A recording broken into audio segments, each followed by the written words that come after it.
Olá, tudo bem com você? Que bom! Nossa aula de hoje nós vamos começar com uma meditação, ok? Ótimo, espero que você goste da que eu escolhi para você. Para mim também essa mensagem. Reconhecer seu poder e sua soberania. Um leproso aproximou-se dele e suplicou-lhe de joelhos: se quiseres, podes purificar-me. Marcos 1,40. E aqui eu tenho um leproso com o seu coração cheio de convicção, dizendo: preciso encontrá-lo, eu sei que ele pode me curar. E aquela indecisão de se aproximar desapareceu quando ele olhou e percebeu que Jesus era exatamente como ele tinha imaginado. As primeiras palavras daquele leproso não foram: Senhor, preciso ficar bom, cura-me, por favor. Mas ele disse: Senhor, se quiseres. Ele não tinha dúvida sobre o poder de Jesus, mas ele não tinha certeza se essa era a vontade de Jesus de curá-lo. Quantos anseios, quantos sonhos, quantas angústias, quanto anelo profundo estão por trás dessas palavras: se quiseres. Essa é uma oração que sai bem de dentro do coração. É como se nós estivéssemos dizendo: Senhor, estou esperando por isso há tanto tempo, estou no fim da corda. Nós, eu e você, nós estamos convencidos do poder do Senhor. De que Ele pode esvaziar todos os hospitais, que Ele pode erradicar a fome de todo mundo, que Ele pode curar o câncer de alguém. Mas a nossa dúvida, a nossa incerteza, a nossa preocupação é: e se Deus quer? Algumas vezes eu oro, talvez você ore: Senhor, sabemos que tem o poder, se tão somente quiseres. Senhor, por favor, estou esperando por isso há tanto tempo, mas eu aceito a tua vontade. A nossa atitude neste momento, e com essas palavras, é de submissão, de dependência, de entrega. E a história diz que Jesus ele foi movido de uma compaixão que significa uma profunda simpatia, uma tristeza por alguém no meio da tragédia, acompanhada por um desejo de aliviar o sofrimento. E foi isso que moveu o coração de Jesus naquele dia. Eu acredito que você está com muitas preocupações. Mas lembre-se que nenhuma preocupação, nenhuma dor que possa estar acompanhando você agora, ela não pode ser erradicada. Todas elas podem, se tão somente o Senhor quiser. Então não hesite, não duvide, aproxime-se do Senhor. Ele vai parar e perguntar para você o que você quer. Então você vai abrir o seu coração, vai confiar no poder, na vontade de Deus. Nós devemos estar dispostos a ir como o leproso, com fé e confiança, para ouvir as palavras que está no verso 41. Quero, seja purificado. Nós precisamos reconhecer que o poder e a soberania está em Jesus. Ele pode nos curar, Ele pode nos transformar. Vamos então confiar, ok? Muito bem, espero que você tenha gostado da nossa meditação de hoje. E agora nós vamos ao nosso conteúdo, ok? Eu quero que você lembre que nós estamos trabalhando com os categorias lexicais 2. Nós vimos na aula passada os pronomes indefinidos, os pronomes possessivos, ok? E os pronomes relativos. E vimos esses pronomes dentro do contexto, ok? Ótimo. Você lembrou, né? Com certeza. Agora vamos continuar nosso conteúdo. E nós vamos trabalhar hoje com os numerais, ok? É outra categoria lexical 2. Os numerais, eu quero que você lembre, vamos calmamente lembrar, que eles constituem uma linguagem corrente na interação humana, certo? E eles passam, então, a orientar a vida em muitos aspectos, com o objetivo de quê? De ordenar essa prática social nas infinitas interações. Então, eu sei que numeral é qualquer palavra que vai passar uma noção de quantidade, ok? Ou de posição dos seres, ok? Numa certa sequência.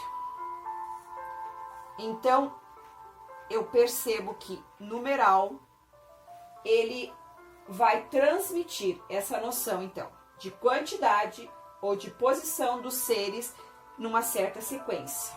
Até aí, tudo tranquilo, né? Muito bem. Agora, nós vamos trabalhar com as classificações dos numerais. Então, vamos lá. Vamos lembrar quais são as classificações dos numerais. Vamos ver o primeiro. Os numerais, eles podem classificar-se em cardinais, ok? Os cardinais são os que mostram uma quantidade determinada de seres. Vamos ao exemplo? As calculadoras eletrônicas cometem um erro em muitas operações. Aí você diz, professora, quando eu vou entender que esse 1 é numeral e não artigo? Bom, ele será um numeral quando eu tiver uma próxima palavra que me leve à ideia de quantidade. As calculadoras eletrônicas cometem um erro em muitas operações, ó. Muitas operações. Operações são o quê? Cálculos. Cálculos são o quê? Uso de números. Portanto, este 1 aqui, ele é um cardinal, ok? A outra classificação são os ordinais. Os ordinais indicam a posição dos seres numa sequência. Vamos ao exemplo. Estou no segundo ano do ensino médio. Ó, estou no segundo ano. Aqui está me dando uma ideia de ordem. Primeiro, segundo, ok? Então, aqui eu tenho um numeral ordinal. Agora, se nós formos escrever os numerais ordinais, e eles estiverem acompanhando séculos, papas e monarcas, procure usar o quê? Os números ordinais até o 9º. A partir do 10º, nós vamos usar o quê? Os numerais cardinais, ok? Então, vamos a um exemplo? Vamos. O século XX deixou saudades, ok? O Papa Pio XIII, Pio XII, João Paulo II, por exemplo. Aí você vai usar, então, do 10º em diante, numerais cardinais, ok? Ótimo. Próxima classificação serão os multiplicativos. Os multiplicativos são os que indicam o quê? Multiplicação. Um exemplo, o leão corre o dobro que a zebra. Você percebeu aqui? Minha nota foi o triplo da sua. Então, essa palavra dobro e triplo indicam o quê? Uma multiplicação. Portanto, é o numeral multiplicativo. Agora, os fracionários, eles representam o quê? Uma fração. Então, vamos a um exemplo? Apenas 1/3 da classe veio hoje. Olha, 1/3, ó. Percebeu que essas duas palavrinhas aqui estão passando uma ideia de numeral fracionário.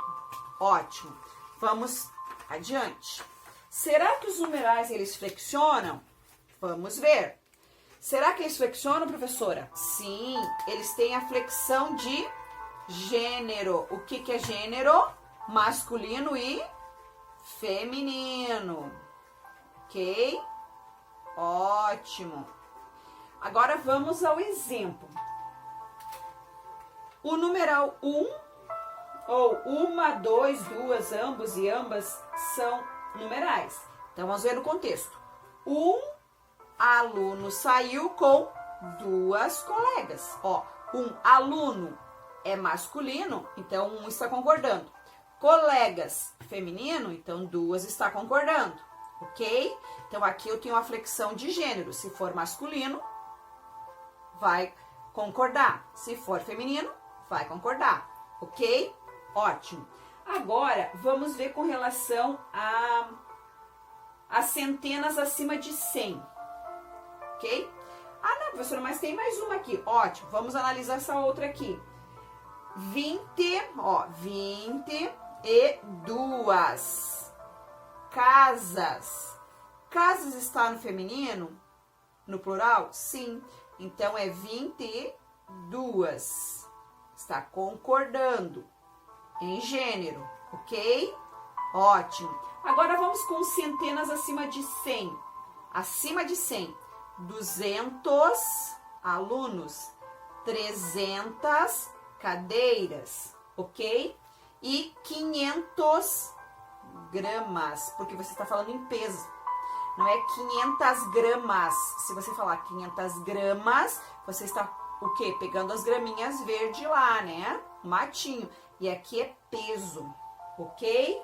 Ótimo. Então, tranquilo com relação aos numerais, mas agora eu preciso ver uma outra classe, uma outra categoria, que são os artigos.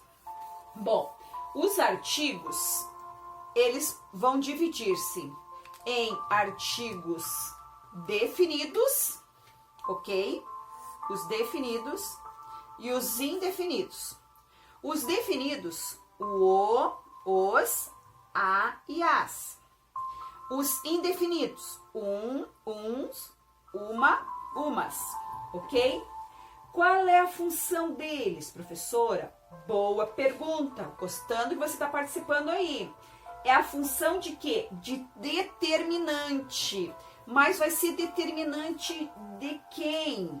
Vai ser determinante do substantivo. Então, se eu tiver um artigo, um desses aqui, tanto definidos quanto indefinidos, a próxima palavra será o quê? Um nome, um substantivo. E aí eu vou poder indicar o gênero e o número desse artigo de forma geral ou particular, ok?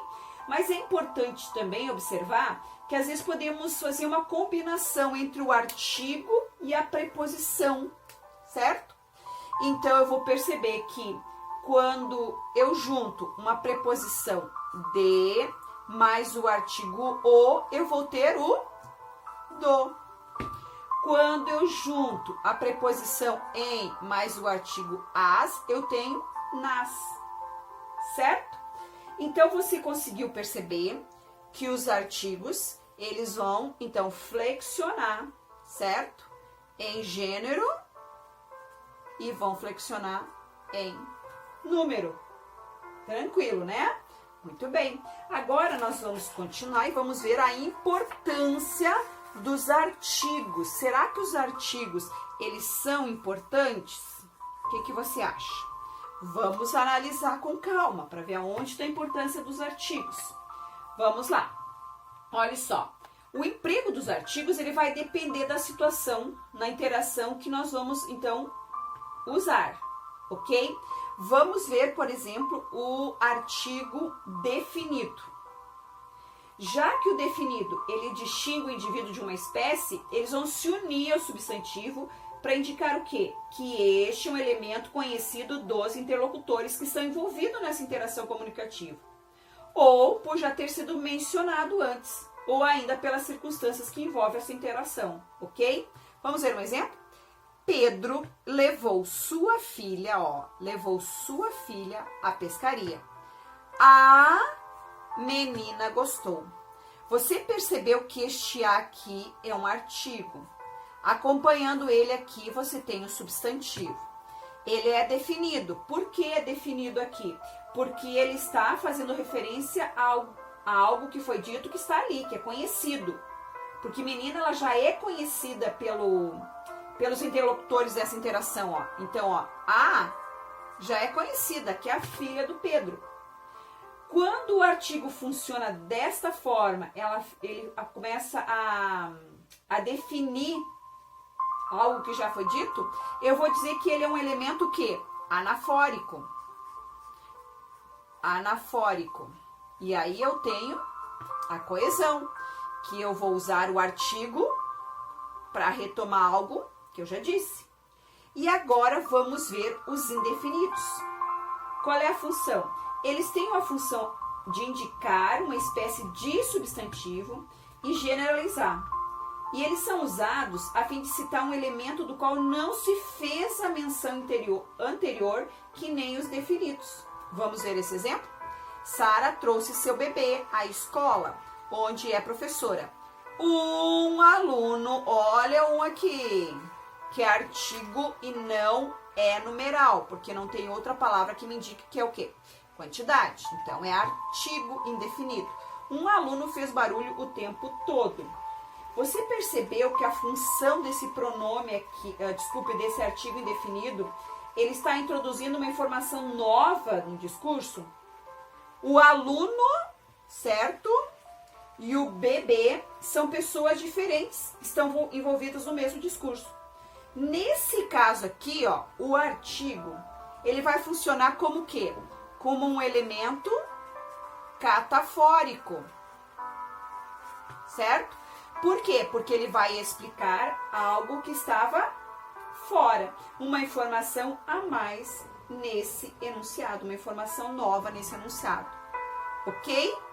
Então você percebeu que os elementos que compõem o entendimento de um texto, de um discurso, eles estão ligados com categorias que nós estamos trabalhando. Nós trabalhamos as categorias lexicais 1 e 2, ok? Substantivo e adjetivo. Nós trabalhamos agora as categorias lexicais 2, que especificamente os pronomes, e nós trabalhamos com vários pronomes. E agora nós vimos então o artigo, ok? Então, essas foram as nossas revisões, os numerais, categorias lexicais 2, os numerais e os artigos, ok? Espero que você tenha entendido tudo, que você tenha prestado bem atenção e que você diga para mim: ah, professora, isso me dá muita alegria, pois esse conteúdo é mais que fácil. Beleza, fico contente com você, ok?